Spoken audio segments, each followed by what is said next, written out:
Meus irmãos, graça e paz, Cláudio Souza, canal Discipulando com a Bíblia. Vamos estudar, vamos trazer o nosso resumo sobre a nossa lição de Job. Sempre lembrando, estamos estudando neste trimestre os profetas menores. Hoje, nossa nona lição, vamos estudar um pouquinho sobre a história, a mensagem, a profecia do profeta Abacuque. Abacuque, ele profetiza ao reino do sul, também chamado de reino de Judá. O reino do norte já não existia mais, foi destruído em 721, 722 a.C. pelo reino assírio. O reino assírio, nesse período aqui da mensagem do profeta Abacuque, o reino assírio já havia sido conquistado pela Babilônia, e a Babilônia está sendo instrumento de Deus para trazer juízo à nação de Judá, a nação do reino do sul. O título da nossa nona lição: Abacuque, um profeta em busca de resposta.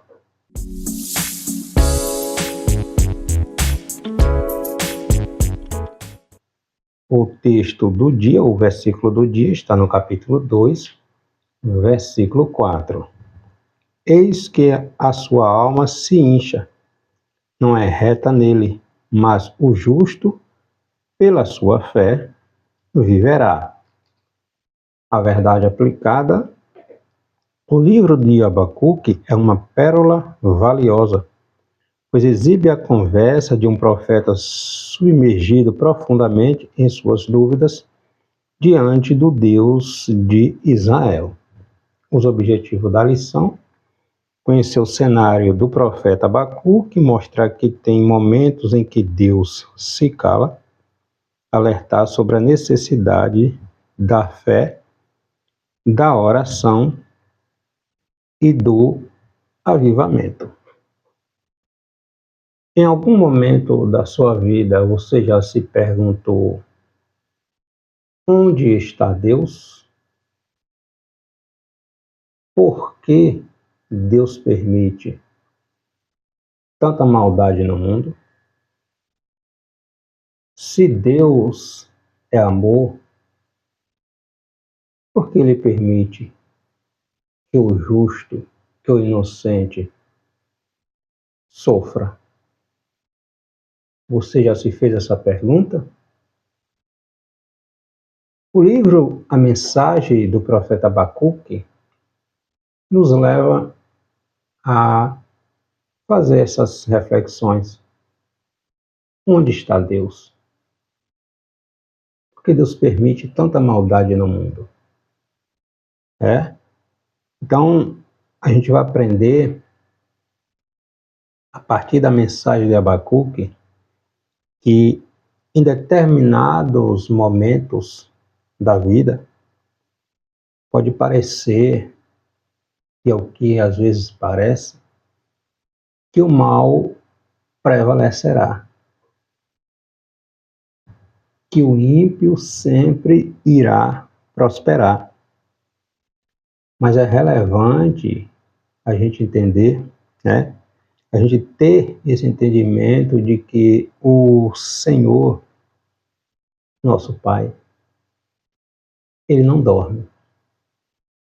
Como diz o Salmo 121, Ele não dorme, Ele não cochila. Ele está atento a tudo. Tudo está debaixo, ou só acontece debaixo da permissão de Deus. E a gente vai aprender na mensagem do profeta Abacuque que mais cedo ou mais tarde chegará o momento de prestar contas a Deus, tá? Então, o livro de Abacuque, ele é organizado em um diálogo entre o profeta e Deus. 3 capítulos, e no capítulo 3º é uma oração, quando o profeta ele reconhece, ele compreende que Deus é soberano e que Deus tem um controle de tudo. Então, a primeira parte aqui do livro, capítulo 1, versículo do 2 ao 4, vai falar por que Deus não age contra a violência na sociedade do profeta. O profeta faz esse questionamento. O Senhor não está vendo que a justiça é corrupta e a maldade impera? Os direitos dos necessitados são usurpados? O Senhor não está vendo? Por que o Senhor permite tanta maldade? No capítulo 1, versículos do 5º ao 11º, o Senhor usará a nação pagã, ou seja, os caldeus, a Caldeia, a Babilônia, para punir o povo hebreu, a nação de Judá, por sua violência.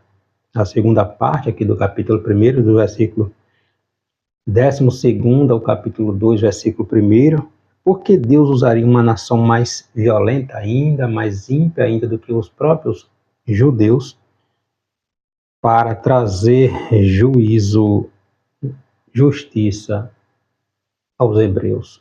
Em outras palavras, porque Deus usa um povo mais ímpio ainda para castigar o seu povo. A segunda parte, do capítulo 2, versículo do 2 ao 20, em uma série de 5 ais, o Senhor prediz o juízo futuro também dos caldeus da Babilônia. Ou seja, Deus é soberano.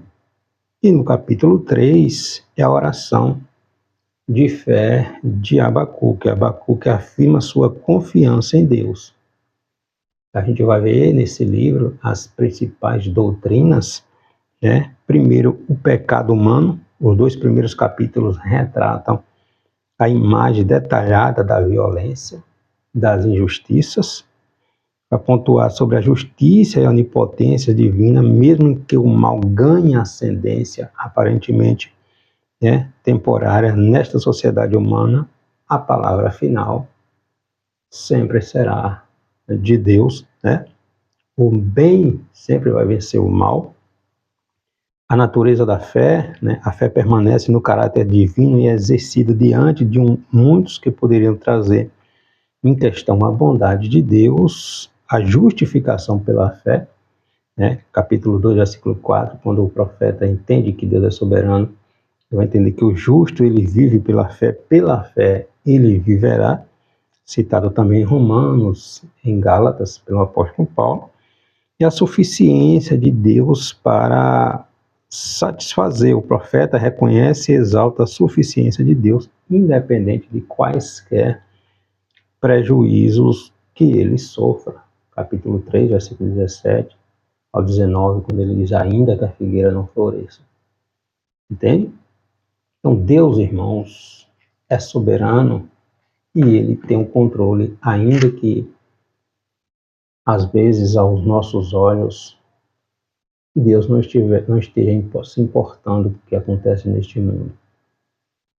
Estes questionamentos vêm à mente, principalmente daqueles que não conhecem a palavra de Deus. Se Deus é bom, se Deus é amor, por que é que ele permite que o mal prevaleça, que o justo sofra? A mensagem do profeta Abacuque nos ensina que Deus tem o controle, ainda que aparentemente pareça que não. O texto bíblico de referência está aqui no capítulo 1, versículo 13. Está dizendo assim: Tu és tão puro de olhos que não podes ver o mal e a opressão não podes contemplar. Porque olhas para os que procedem aleivosamente e te calas quando o ímpio devora aquele que é mais justo do que ele. Um profeta, ele está fazendo perguntas a Deus, em um texto, em forma de diálogo, e ele aguarda a resposta do Senhor. Então, é uma conversa entre Abacuque e Deus. Abacuque vê o cenário do seu povo, da sua nação, e ele faz perguntas a Deus: até quando o Senhor permitirá isto no meio do teu povo? Um povo que foi chamado para ser uma nação santa, uma nação sacerdotal, um povo modelo, um povo exemplo. Está lá em Êxodo, capítulo 19, versículos 5 e 6. Israel foi chamado para ser um modelo, um povo exemplo. No entanto, tinha se desviado. O primeiro tópico desta lição: a vida pessoal do profeta, os monarcas nos dias de Abacuque. Abacuque se indigna diante do mal e da injustiça. Pouco se sabe sobre a vida de Abacuque, não há documentos, tanto dentro do livro como fora do livro, sobre sua vida pessoal, a não ser do seu chamado, que está registrado aqui no capítulo 1, versículo 1.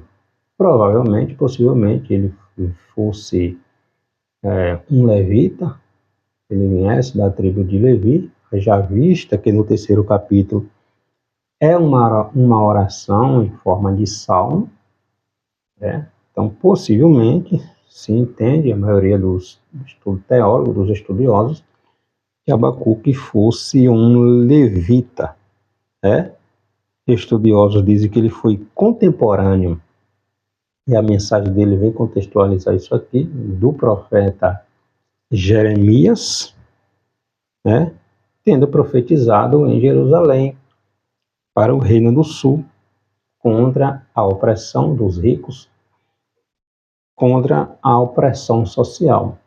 Lembrando novamente, o Reino do Norte já não existia mais, foi destruído em 721, 722 pelos assírios, e no período que ele profetiza, Jeremias também estivesse profetizando. Então, Abacuque, ele profetiza possivelmente ali no período do reinado do rei Josias, né? Indo ali até o rei Joaquim, né? Ele passa profetizando ali pelo período do ímpio, rei Joaquim, e também ele pode ter testemunhado a destruição de Jerusalém pelos babilônicos, né? Então, a mensagem diretamente, um diálogo do profeta com Deus diante de todas aquelas injustiças, de toda aquela maldade que os juízes, os sacerdotes, os reis, o povo poderoso da nação estavam totalmente longe, desviados da lei do Senhor. Mas Deus não estava em silêncio. Os profetas do Senhor estavam profetizando, né? Jeremias profetizou nesse período aqui, e a gente sabe, estudando, que a mensagem do profeta Jeremias não foi aceita pela grande maioria do povo. Tanto é que Jeremias foi escarnecido, foi lançado na cisterna, foi chicoteado, foi amarrado ao tronco, tantas outras coisas aconteceram com o profeta Jeremias. Então Abacuque, ele se esforçou para compreender o plano de Deus e lidar com os ímpios. Ele se perturba com a realidade da nação dele, né? E eleva seu clamor ao Senhor. Capítulo 1, versículo 2, ele começa falando, ele diz: Até quando, Senhor? Olha a indignação do profeta. Até quando gritarei violência e não salvarás? Por que razão me mostras a iniquidade e me fazes ver a opressão? Pois que a destruição e a violência estão diante de mim, havendo também quem suscite a contenda e o litígio. Por causa destas coisas, o juízo nunca se manifesta, porque o ímpio cerca o justo e o juízo se manifesta torcido, ou seja, o humilde, ele não tem vez. A justiça, ela é corrupta. Ela favorece aqueles que podem pagar. É comprada. Aí ele faz essa pergunta: até quando, Senhor, tu permitirás que a maldade impere no meio do teu povo, né? Aí ele diz: porque ninguém obedece à lei e a justiça nunca vence. Ou seja, ela é corrupta. A gente vê isso muito no nosso país hoje, né? Nosso país está assim. Os maus levam benefícios sobre os bons e a justiça é corrompida. Capítulo 1, versículo 4. Então, o profeta pediu justiça a Deus. Senhor, o Senhor não está vendo isso? Então o livro deixa transparecer que Abacuque não compactuava, obviamente, com aquela condição. Antes ele persistia em oração, pedindo que Deus intervisse, que Deus agisse no meio do seu povo. O segundo tópico da lição, Abacuque evidencia o silêncio de Deus. Ele questiona Deus porque o silêncio do Senhor, e Deus responde ao profeta.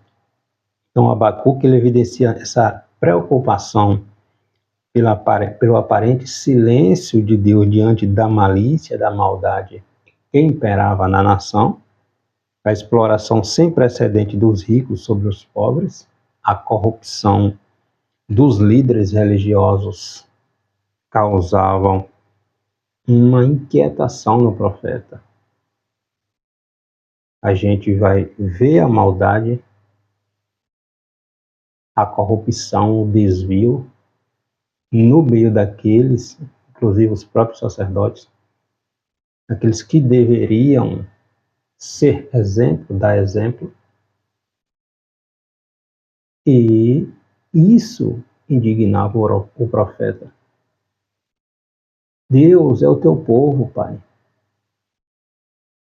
Até quando o Senhor contemplarás isto e não agirá? Aí Deus responde a Abacuque, né? Isso leva o Senhor a responder o profeta. Então o livro é um diálogo, os 2 primeiros capítulos. Ele contempla o cenário do seu povo e faz perguntas a Deus, e Deus responde.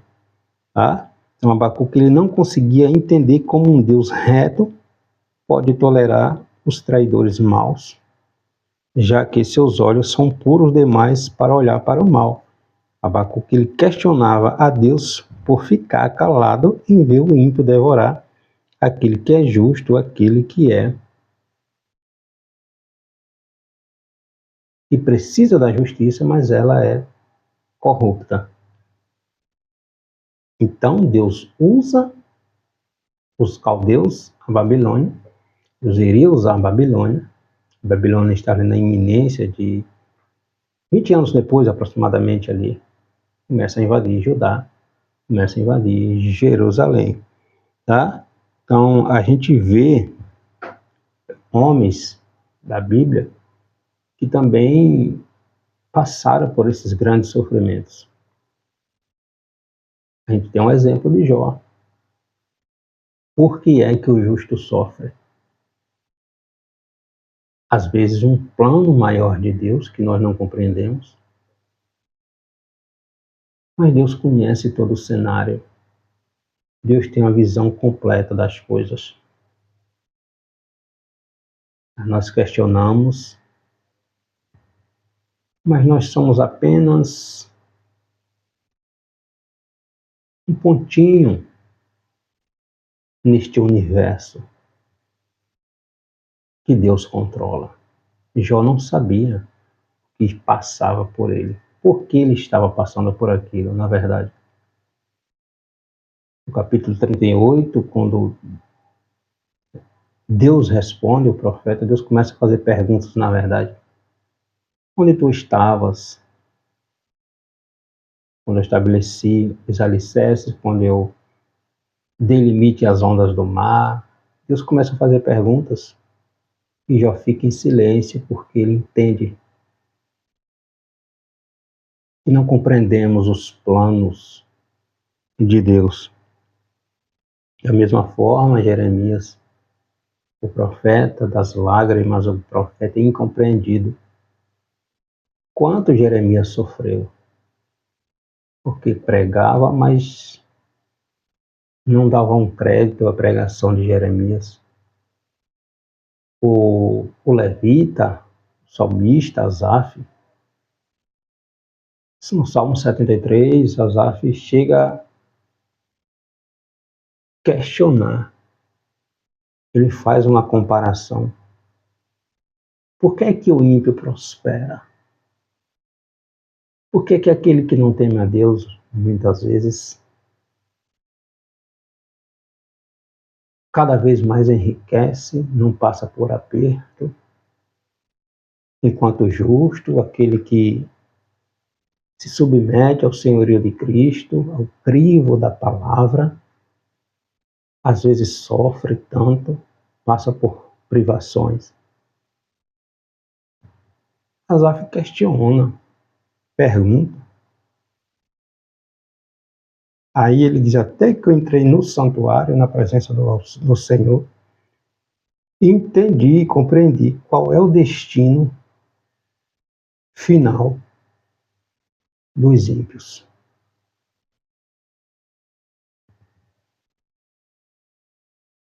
Deus é soberano, irmãos.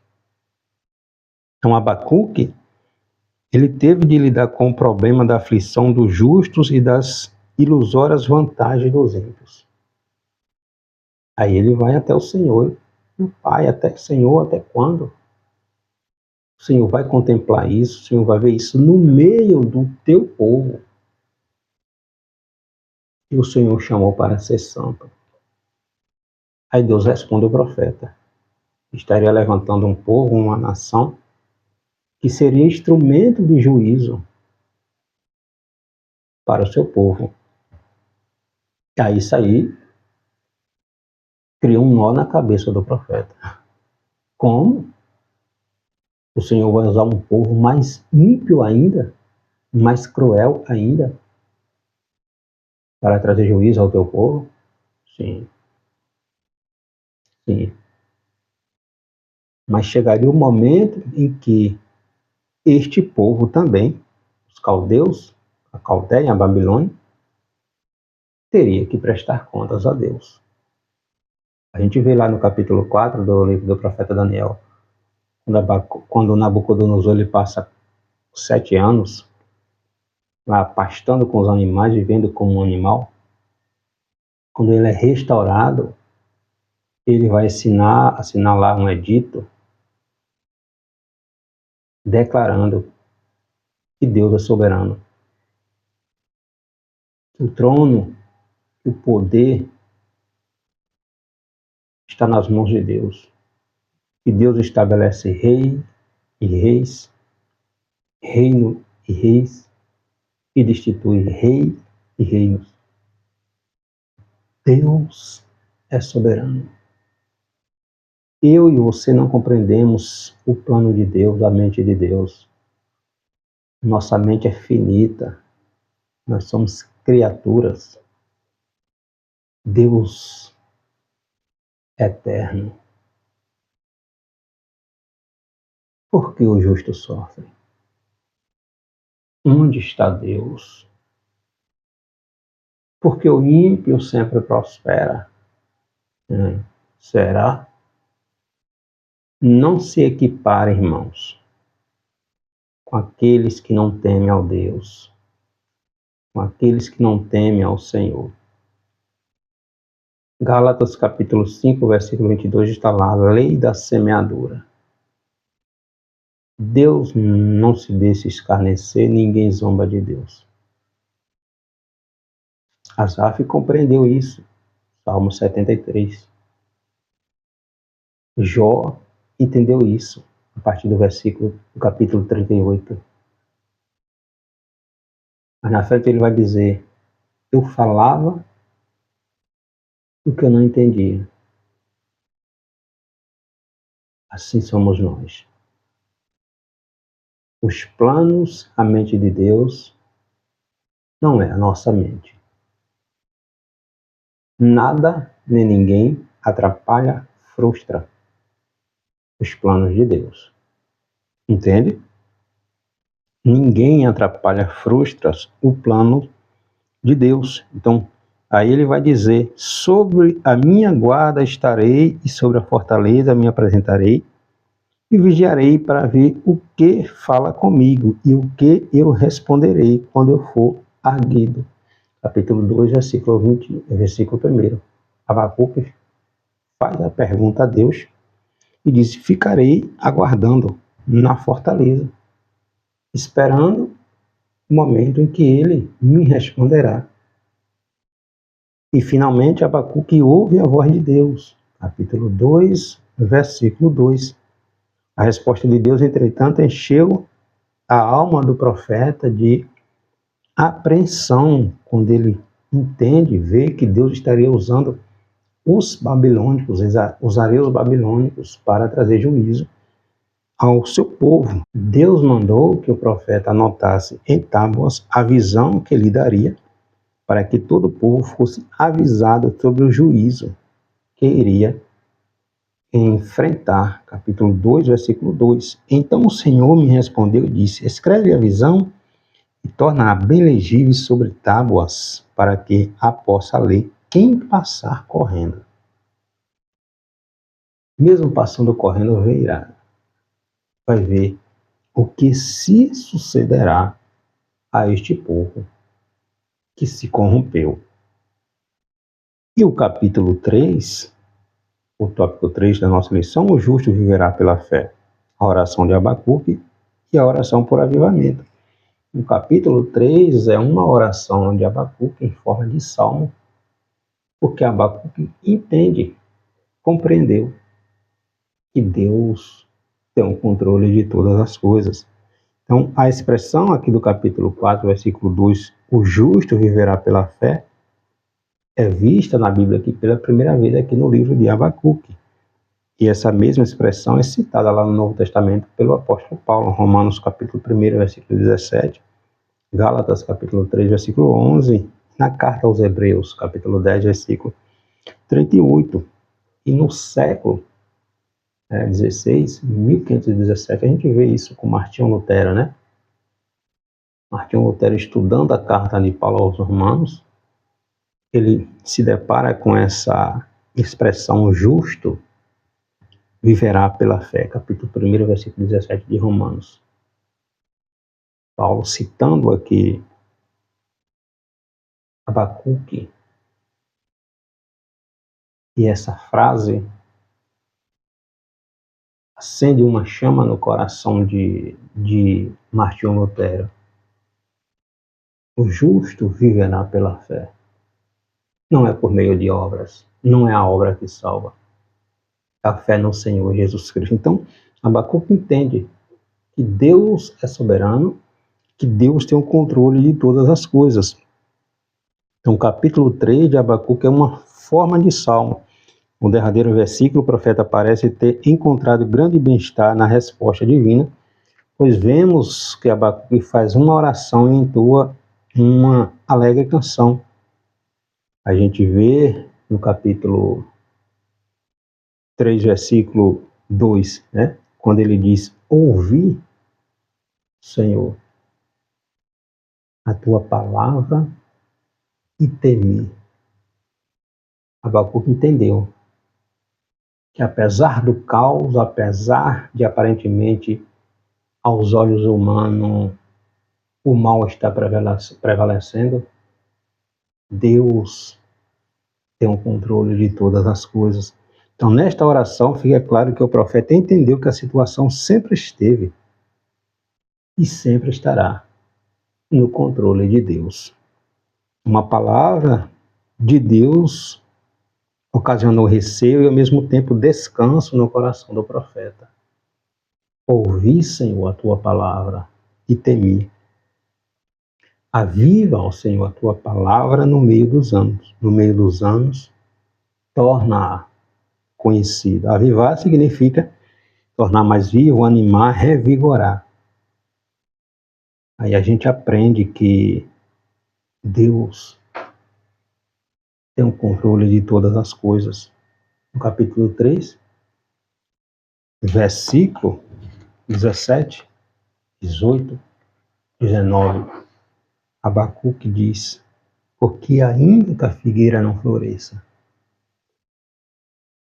nem haja fruto na vide, ainda que decepcione o produto da oliveira e os campos não produzam mantimento, ainda que as ovelhas da malhada sejam arrebatadas e nos currais não haja gado, todavia eu me alegrarei no Senhor, exultarei no Deus da minha salvação. Ou seja, ainda que o mundo desabe,